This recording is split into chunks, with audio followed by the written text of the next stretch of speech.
Well, 20 years ago it was an unofficial nature reserve. It was absolute hotspot for migrant birds. Because of sewage water being dumped, and there was a lot of effluent coming in, and it was just very fertile for bird life. And this was one of the top birding spots in the whole of the UAE, late 1980s, early 1990s. And I mean, several thousand birds at a time could sometimes be here at the peak of migration. The first audit was undertaken in April 2005. The team of experts and wildlife cameramen were to monitor conditions and activity on a continuous basis throughout the development of the nature reserve. By mid-May 2005, specialists Dr. Elizabeth Day, Justine Ewart-Smith and Roger Godwin were collecting and logging surface water samples, trying to avoid getting stuck in the mud, and transporting scientific instruments by boat across the lagoon. In parallel, and following on from the surface water survey, a hydrogeological expert gathered and assessed subterranean samples. What we're doing here is looking at the groundwater situation, and being subsurface underground water, it's very difficult to see. So what we need to do is drill a number of boreholes. We're drilling probably about 15 right across the site, and that'll give us a good idea of the geological conditions that we're encountering with sands and where the bedrock is and so on. Also, it'll give us an idea of where the water actually occurring, how deep is that saturated zone, how deep is your water table. And the surface water ecologists and hydrologists were interested in knowing certain groundwater situations. So they said, look, we'd like you to look at that area and that area. So combination of looking at geological information, the information that I would like, and then also the surface water specialists would like. We've worked out a network of boreholes across the site.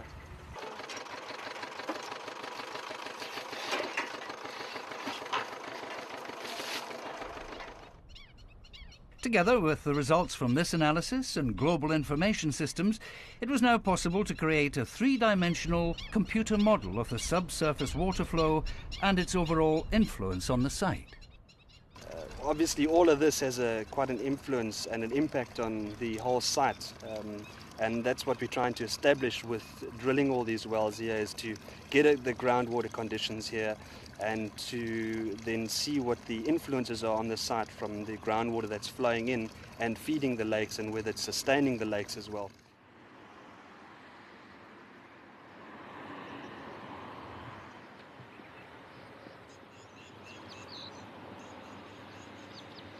For consultants Gary Barch International and their team, the mammoth task of site clearance began in June 2005.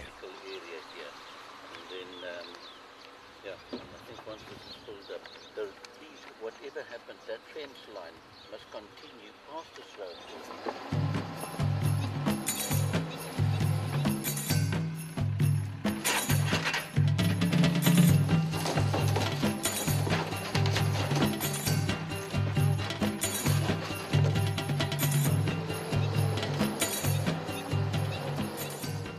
And within 2 months, more than 7,000 cubic meters of rubbish had been removed.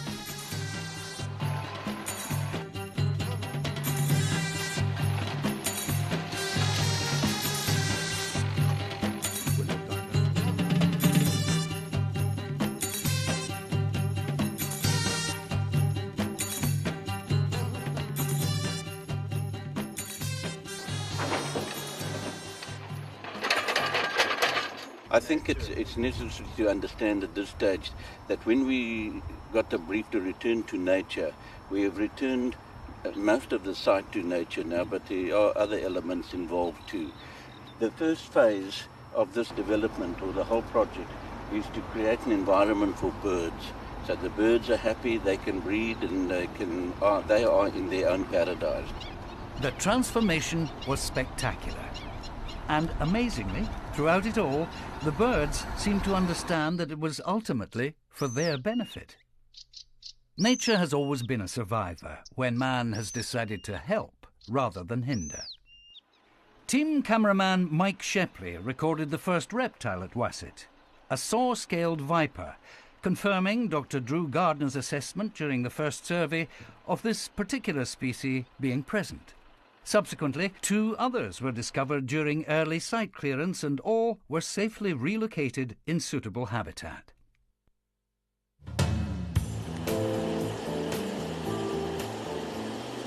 The civil works around the main lake and the surrounding catchment were started in October 2005. Again, with as little intrusion and displacement of the bird, mammal and reptile residents of Wasit as possible.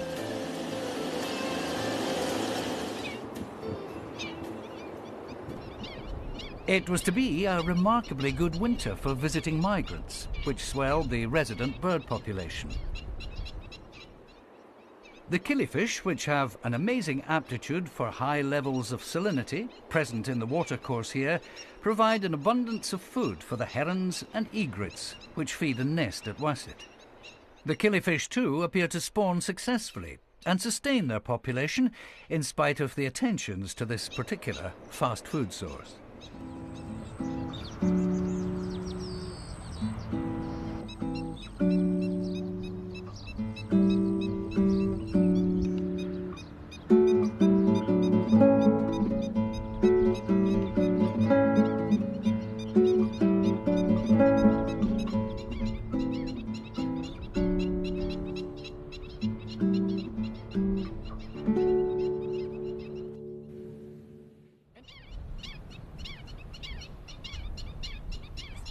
The second audit and comparative specialist studies were undertaken in late April 2006. Entomologist Dr. Bridget Howarth and Dr. Drew Gardner, a mammal and reptile specialist, teamed up once again to collect various new, exciting specimens to add to the growing list of residents at the Wasit Nature Reserve. During this period, Drew Gardner and Bridget Howarth planned an overnight reptile and insect survey. The observation and trapping would be followed by further field work in the bleary hours of the morning. With a major conference and meeting of the whole survey team in a few days, there would be little time to prepare the report. For the night survey, Bridget and Drew were to have the assistance from a snake specialist. Ow!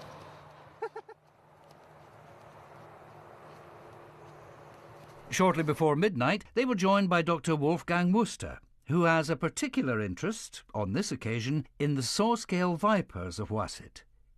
The saw scales here seem to be about identical to what's in Pakistan, at least in terms of DNA profile, yeah. And we're also trying to find out what the score is with the newly discovered carpet viper, the now called Echis omanensis, which is very close to Echis coloratus, and we want to know whether it's the same species or not.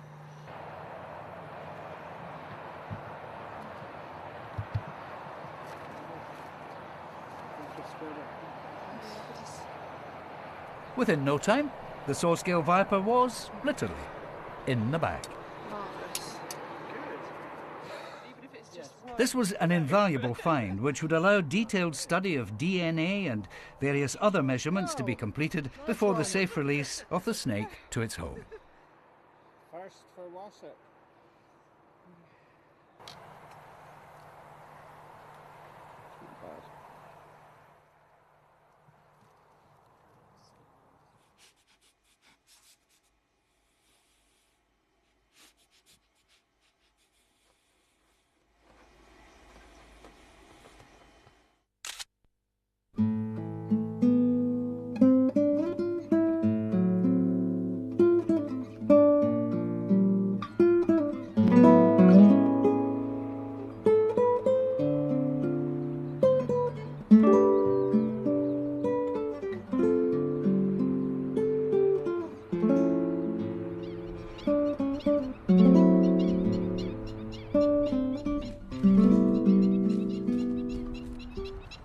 The baited traps laid overnight revealed an extensive mammal community on the small sand dune area.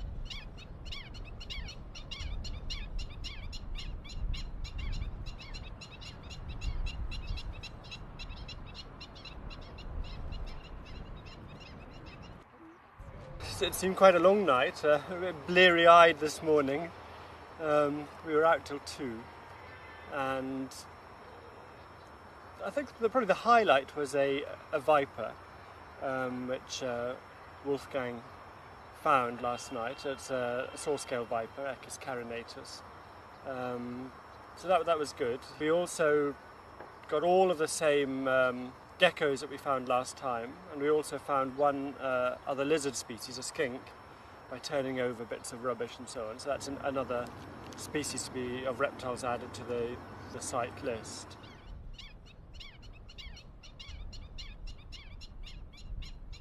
The hard day's night had been successful too for Bridget Howarth's entomological trapping devices. Quite interesting, because last night we had far more water beetles and generally far more diversity than the first time. We also have set up here the Malaise trap again, and even within the short time that the Malaise trap has been up, we have had far more success. In sheer numbers, we had thousands of insects, which the first time we didn't. We had just, I would say, a handful on the sheets attracted to the mercury vapor light. We had a fair number and a fair diversity in the flight interception trap. That we will see after today.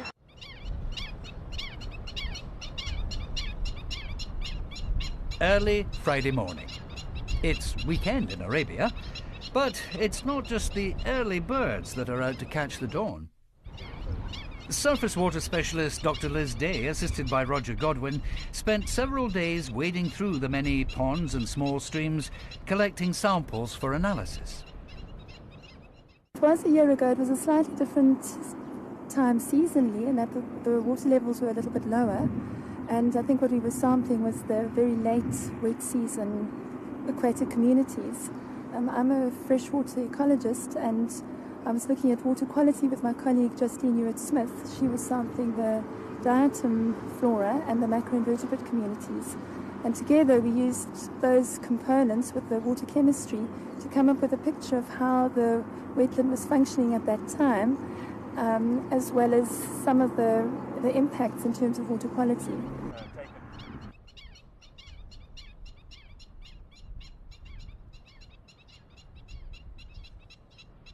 Additional groundwater boreholes were drilled in order to obtain more information on the subterranean aquifer which sustains the ecosystem.